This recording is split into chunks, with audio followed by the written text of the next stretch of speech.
نحمده ونصلي على رسوله الكريم اما بعد فاعوذ بالله من الشيطان الرجيم بسم الله الرحمن الرحيم رب اشرح لي صدري ويسر لي امري واحلل عقدة من لساني يفقهوا قولي۔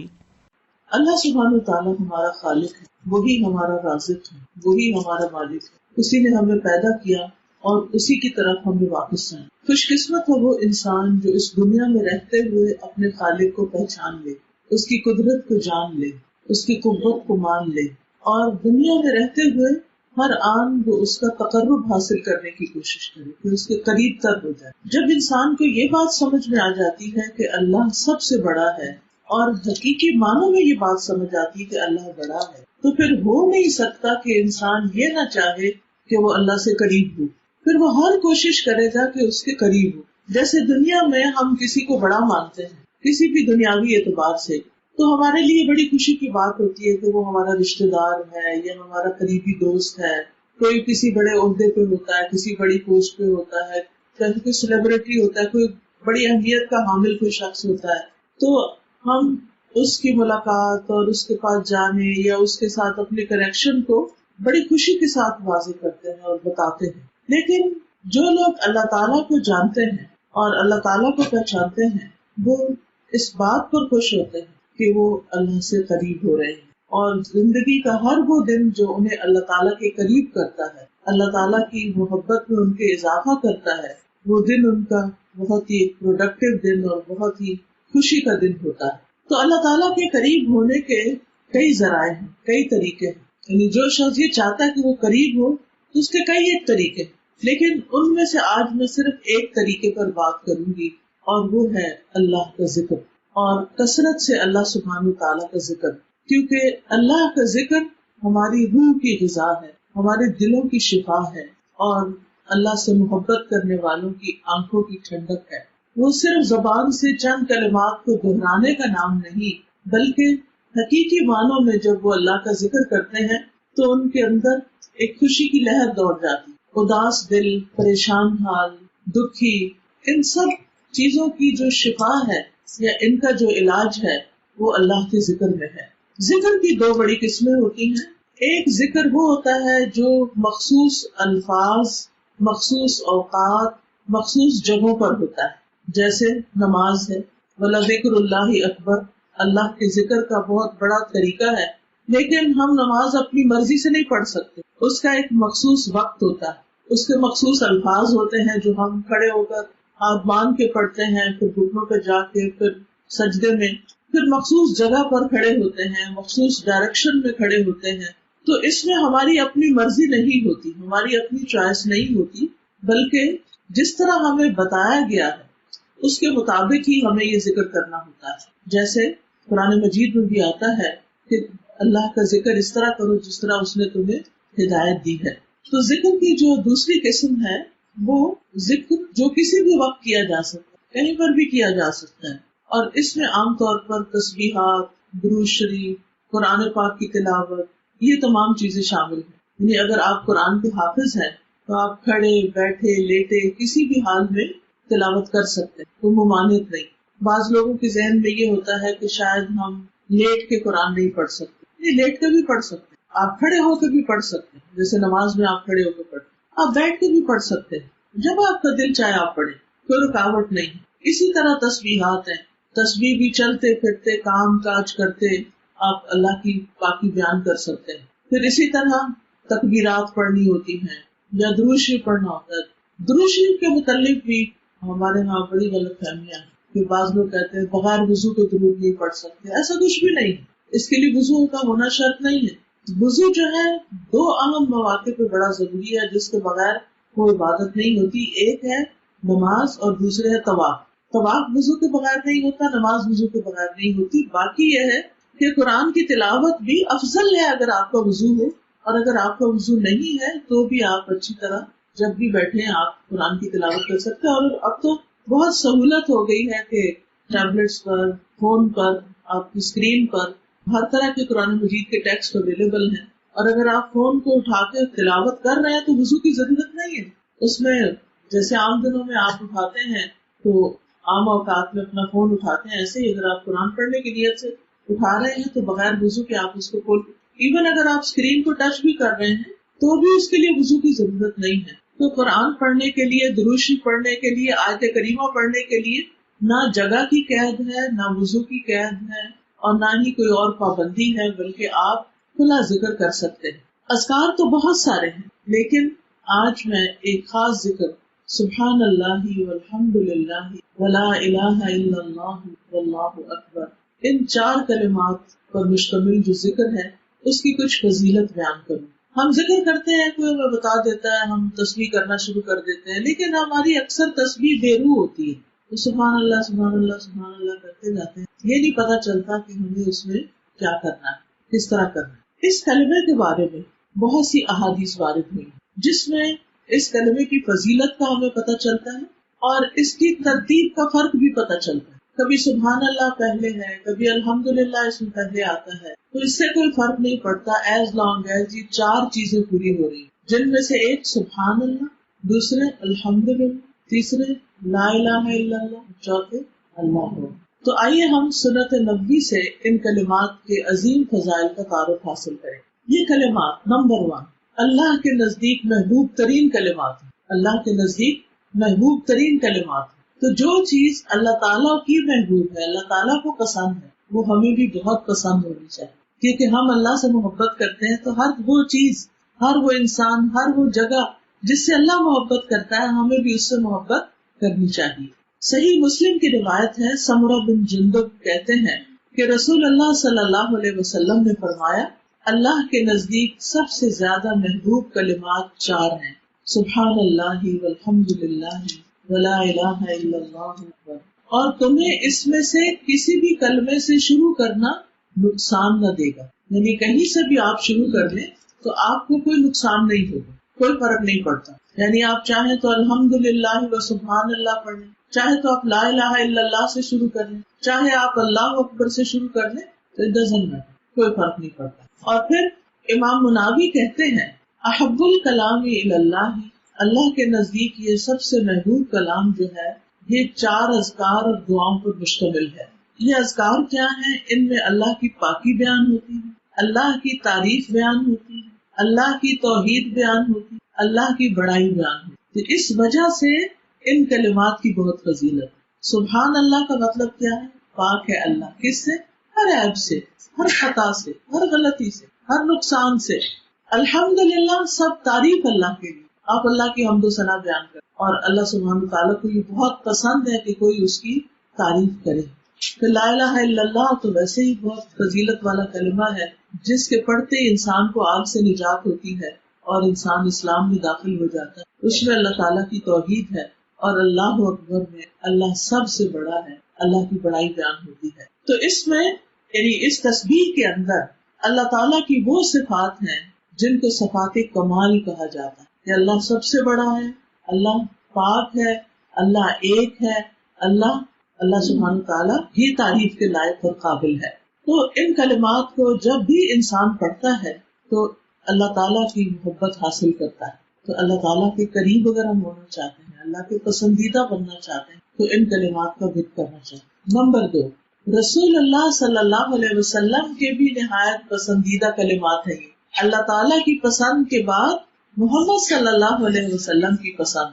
صحیح مسلم کی روایت ہے، ابو ہریرہ رضی اللہ عنہ سے کہتے ہیں کہ رسول اللہ صلی اللہ علیہ وسلم نے فرمایا سبحان اللہ والحمد للہ ولا الہ الا اللہ واللہ اکبر کہنا میرے نزدیک ہر اس چیز سے محبوب ہے جس پر سورج طلوع ہوتا ہے. سورج کس کس چیز پہ طلوع ہوتا ہے؟ ہر چیز، چاہے درخت ہیں، پہاڑ ہیں، باغ ہیں، آبشاریں ہیں، دریا ہیں، سمندر ہیں، انسان ہے، مال و دولت ہے، پہاڑوں کے اندر چھپے ہوئے ذخیرے ہیں، خزانے، جو بھی ہیرے جواہرات ہیں. یعنی مراد اس سے کیا ہے؟ دنیا کی ہر چیز سے زیادہ پیارے. کیا ہمیں بھی ہیں کہ ہم نے ان کو دل و جان سے لگا کے رکھا کہ مجھے یہ کلمات بے حد محبوب ہیں اور ان کا کہنا مجھے ہر چیز سے زیادہ اچھا لگتا ہے. امام ابن عربی رحمہ اللہ فرماتے ہیں کہ آپ صلی اللہ علیہ وسلم نے ان کلمات اور ہر اس چیز جس پر سورج طلوع ہوتا ہے فضیلت کے اعتبار سے ایک موازنہ بیان کیا. لیکن فضیلت میں موازنہ کرنے کی شرط یہ ہوتی ہے کہ دونوں چیزیں اصل معنی میں برابر ہوں، پھر ان میں سے ایک چیز دوسری سے زیادہ ہو جائے. لیکن وہ یہ کہتے ہیں کہ اس میں اس بات کا بھی احتمال ہے کہ آپ کی مراد یہ ہے کہ یہ کلمات مجھے اس بات سے زیادہ محبوب ہیں کہ میرے لیے ساری دنیا کا مال و دولت ہو اور میں اس کو صدقہ کر دوں. یعنی دیر از نو کمپیریزن بٹوین دنیا اینڈ اللہ کی تعریف، اور ان کلمات کے بیچ میں کمپیریزن کوئی نہیں ہے. لیکن اصل بات یہ ہے کہ پھر کیوں کہا گیا کہ ان سے زیادہ پیارے؟ وہ تو ہیں ہی اچھے. تو مطلب یہ ہے کہ دنیا سے کمپیئر کرنے کا مطلب یہ ہے کہ آپ صلی اللہ علیہ وسلم نے دراصل یہ کہنا چاہا کہ مجھے اس ساری دنیا کی دولت سے زیادہ محبوب اس اعتبار سے کہ وہ سب بھی میں صدقہ کر دوں تو بھی مجھے کوئی پرواہ نہیں، ایز لانگ ایز یہ کلمات مجھے نصیب. کتنا بڑا خزانہ ہمیں دیا گیا ہے ان کلمات کی شکل میں، لیکن لا علمی کی بنا پر ہم ان سے وہ محبت نہیں کرتے، وہ ان کی قدر نہیں کرتے، اپنی زندگی میں ان کو داخل نہیں کرتے. تو خلاصہ کلام یہ ہے کہ ان کلمات پر جو ثواب ملنے والا ہے وہ بہت زیادہ ہے. اس سے بھی زیادہ ہے کہ انسان پوری دنیا کی دولت خرچ کر دے. اس سے زیادہ اجر و ثواب ملتا ہے جب انسان ان کلمات کو پڑھتا ہے. لیکن ہم جانتے نہیں، جب جانتے نہیں، علم حاصل نہیں کرتے تو پھر بہت سے فائدوں کی چیزوں سے محروم رہتے ہیں.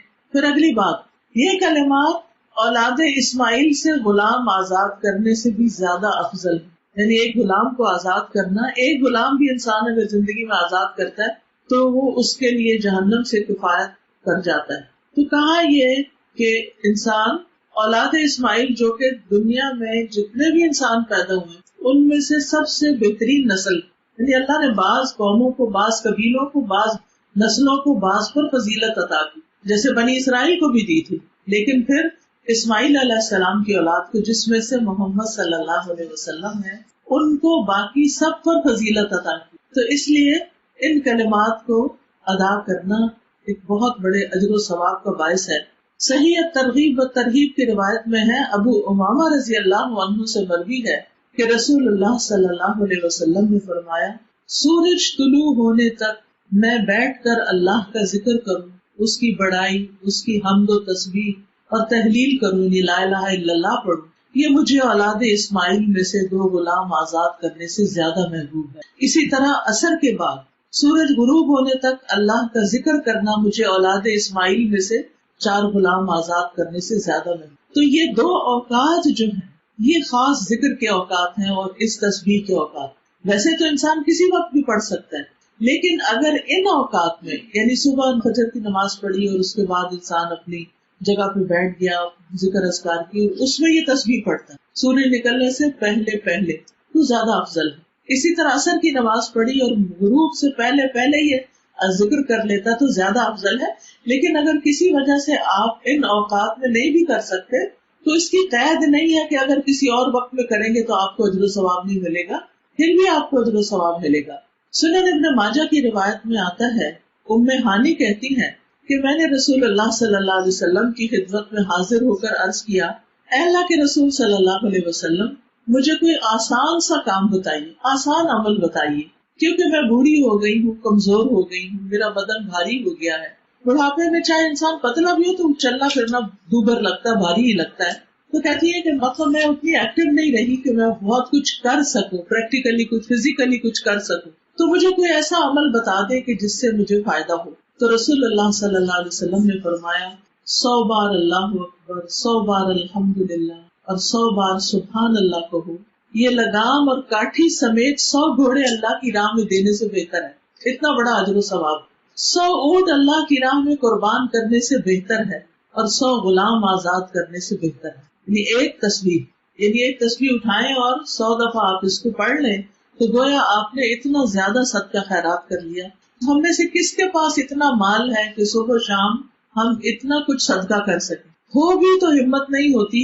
یعنی انسان کے اندر ایک شوق یا بخل ہے اور اس کو ایک خوف لاحق رہتا ہے کہ پھر میرا فیوچر کیا ہوگا، اگر میں نے سب کچھ ہی دے دیا تو میرا کیا بنے گا، میری ضرورتیں کہاں سے پوری ہوگی. تو اللہ سبحانہ وتعالیٰ نے اس کا آلٹرنیٹ بھی دے دیا.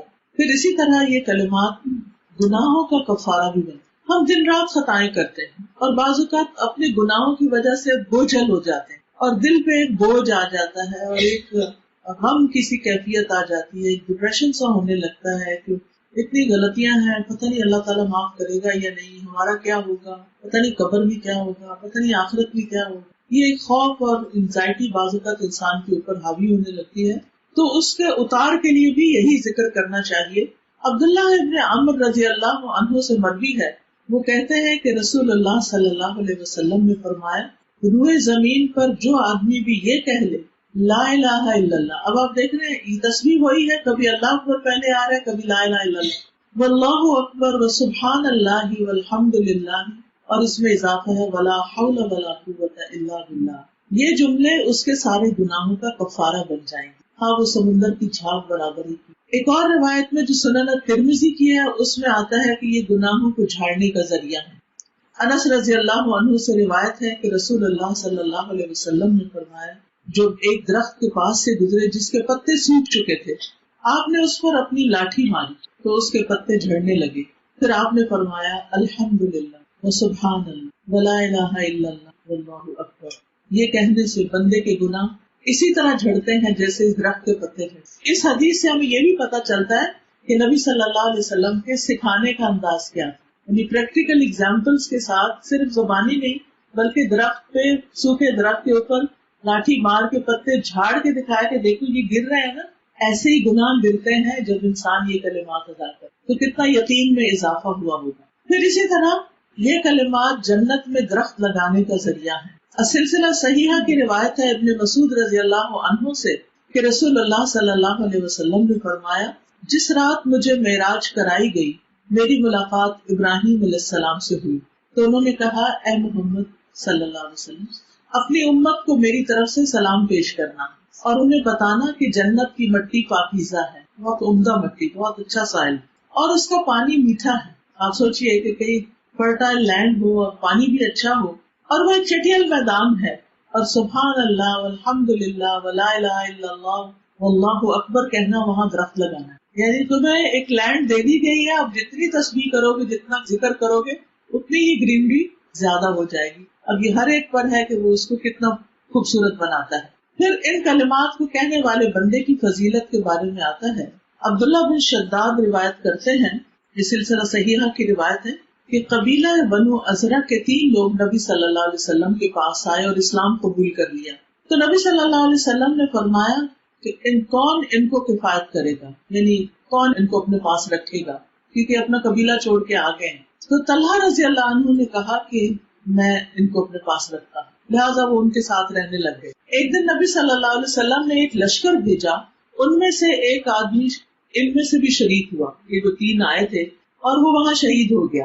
کچھ عرصے کے بعد آپ نے ایک اور ایکسپیڈیشن کہیں بھیجی، ایک لشکر بھیجا، تو ایک اور ان میں سے اس کے ساتھ چلا گیا اور وہ بھی وہاں شہید ہو گیا. پھر کچھ عرصے کے بعد جو تیسرا بچا تھا ان 3 میں سے، وہ اپنے بستر پر طبعی موت مرا، وہ کسی غزوہ میں شہید نہیں ہوا. طلحہ رضی اللہ عنہ کہتے ہیں کہ میں نے خواب میں ان تینوں کو جنت میں دیکھا، لیکن میں دیکھتا ہوں کہ اپنے بستر پر طبعی موت مرنے والا سب سے آگے ہے، اس کے پیچھے دوسرے نمبر پر شہید ہونے والا اور اس کے پیچھے پہلے نمبر پر شہید ہونے والا ہے. تو مجھے بڑی تشویش ہوئی کہ میں نے کس قسم کا خواب دیکھا ہے. میں نبی صلی اللہ علیہ وسلم کے پاس آیا اور آپ سے یہ خواب بیان کیا تو آپ نے فرمایا کہ تمہیں اس سے کیوں تعجب ہوا، تم حیران کیوں ہو رہے ہو؟ وہ مومن سب سے افضل ہے جسے اسلام کی زندگی نصیب ہوتی ہے، یعنی مسلمان ہو کے پھر لمبی عمر پاتا ہے، کیونکہ وہ اپنی زندگی میں سبحان اللہ، اللہ اکبر، لا الہ الا اللہ کہتا رہے. یعنی ان کلمات کے کہنے کی وجہ سے اس کا نمبر ان پہلے شہیدوں سے بھی آگے ہو گیا، کیونکہ اس کو زیادہ دن مل گئے زیادہ کمائی کے لیے. تو اس لیے یہ اللہ تعالیٰ کی بڑی نعمت ہے، بڑی رحمت ہے، بڑی فضیلت ہے کہ انسان کو عمر ملے، زندگی ملے، اور وہ فضول لغو باتوں اور پریشان کن چیزوں میں مشغول ہونے کی بجائے ذکر کی کثرت کر دے. ایک اور روایت کے مطابق ان کلمات کو کہنے کا اجر مسند احمد میں کچھ یوں آتا ہے. ابو سعید خدری رضی اللہ عنہ اور ابو ہریرہ رضی اللہ عنہ سے مروی ہے کہ رسول اللہ صلی اللہ علیہ وسلم نے فرمایا، بے شک اللہ نے 4 قسم کے جملے منتخب فرمائے، یعنی سارے کلام میں سے یہ پسند کیے، چنے ہیں اپنے ذکر کے لیے. سبحان اللہ والحمد للہ ولا الہ الا اللہ واللہ اکبر. جو شخص سبحان اللہ کہے اس کے لیے 20 نیکیاں لکھ دی جاتی ہیں اور 20 گناہ معاف کر دیے جاتے ہیں. جو شخص اللہ اکبر کہے اس کے لیے بھی یہی ثواب ہے, اور جو شخص لا الہ الا اللہ کہے اس کا بھی یہی ثواب ہے, اور جو شخص اپنی طرف سے الحمدللہ رب العالمین کہے اس کے لیے 30 نیکیاں لکھ دی جاتی ہیں یا 30 گناہ معاف کر دیے جاتے ہیں. تو اس لیے اگر انسان الگ الگ بھی پڑھتا ہے تو بھی اس کا بڑا اجر ہے. پھر یہ کلمات آگ سے ڈھال بننے والے ہیں. ابو ہریرہ کہتے ہیں کہ رسول اللہ صلی اللہ علیہ وسلم نے فرمایا اپنا بچاؤ حاصل کر لو. صحابہ نے کہا اللہ کے رسول کیا دشمن آ گیا ہے؟ آپ نے فرمایا نہیں, لیکن جہنم سے اپنے آپ کو بچانے کے لیے یہ کلمات پڑھو, سبحان اللہ والحمد للہ ولا الہ الا اللہ. یہ کلمات قیامت کے دن تمہارے آگے آ کے پیچھے آ کے تمہارا بچاؤ کریں, یعنی تمہیں پروٹیکٹ کریں گے جہنم سے. اور یہی کلمات باقیات الصالحات, جیسے سورۃ کہف میں آتا ہے والباقیات الصالحات خیر عند ربک ثوابا وخیر عملا. پھر ان کلمات کی عرش الہی کے ارد گرد گھنگھناہٹ ہوتی ہے. سنن ابن ماجہ کی روایت ہے, رسول اللہ صلی اللہ علیہ وسلم نے فرمایا بے شک تم لوگ اللہ کی عظمت کا جو ذکر کرتے ہو, یعنی سبحان اللہ, الحمدللہ, لا الہ الا اللہ, الحمدللہ کے الفاظ کہتے ہو, وہ عرش کے ارد گرد چکر لگاتے رہتے ہیں. یہ کلمات بھی طواف کرتے ہیں. ان کلمات کی ایسی بھنبھناہٹ ہوتی ہے جیسے شہد کی مکھیوں کی کر کے جیسے آواز آتی ہے. وہ کلمات اپنے ذکر کرنے والے کی یاد دلاتے ہیں, یعنی وہ اس وقت کیا کہہ رہے ہوتے ہیں, جو ان کو پڑھتا ہے اس کا ذکر وہاں ہونے لگتا ہے. کیا تم میں سے کوئی یہ پسند نہیں کرتا کہ اس کے لیے کوئی ایسا ہو یا ہمیشہ اللہ کے ہاں اس کی یاد دلائی جاتی رہے, یعنی کوئی ہو جو اس کا ذکر وہاں کرتا رہے. پھر ایک اور روایت میں یہ میزان میں بھاری کلمات ہیں. رسول اللہ صلی اللہ علیہ وسلم کے راعی ابو سلمہ سے روایت ہے کہ آپ نے فرمایا واہ واہ, آپ نے اپنے ہاتھ سے 5 کا اشارہ کیا کہ یہ اذکار میزان میں کتنے بھاری ہوں گے, سبحان اللہ والحمد للہ ولا الہ الا اللہ واللہ اکبر. اور یہ تو 4 کلمات, اور 5ویں چیز کسی مسلمان کا فوت ہونے والا نیک بیٹا اس کا باپ اللہ سے ثواب کی امید رکھ کے صبر کرے, یہ بھی میزان میں بہت بھاری ہے. یعنی بعض اوقات ایسا ہوتا ہے نا کہ والدین اپنے بچوں کو پڑھاتے ہیں, لکھاتے ہیں, نیک بناتے ہیں, وہ کہتے ہیں کہ یہ ہم فوت ہو جائیں گے تو ہمارے لیے صدقہ جاریہ بنے, لیکن کبھی ایسا بھی ہوتا ہے کہ وہ والدین سے پہلے ہی فوت ہو جاتے ہیں اور کبھی بڑھاپے میں فوت ہو جاتے ہیں, تو وہ ان کے لیے بہت بڑا صدمہ بنتا ہے. اتنا بڑا صدمہ جو برداشت کر جائے اور صبر کر جائے اور اللہ سے ناراض نہ ہو, تو وہ اس کے لیے اتنے بڑے اجر کا باعث بن, یعنی میزان بھاری ہو جاتا ہے ایسے شخص. پھر اسی طرح یہ بھی ہے صحیح مسلم کی روایت میں کہ ان میں سے ہر کلمہ صدقہ بھی ہے. یعنی بعض اوقات ہم مال کا صدقہ نہیں کر سکتے تو ہم تسبیح پڑھنا شروع کر دیں.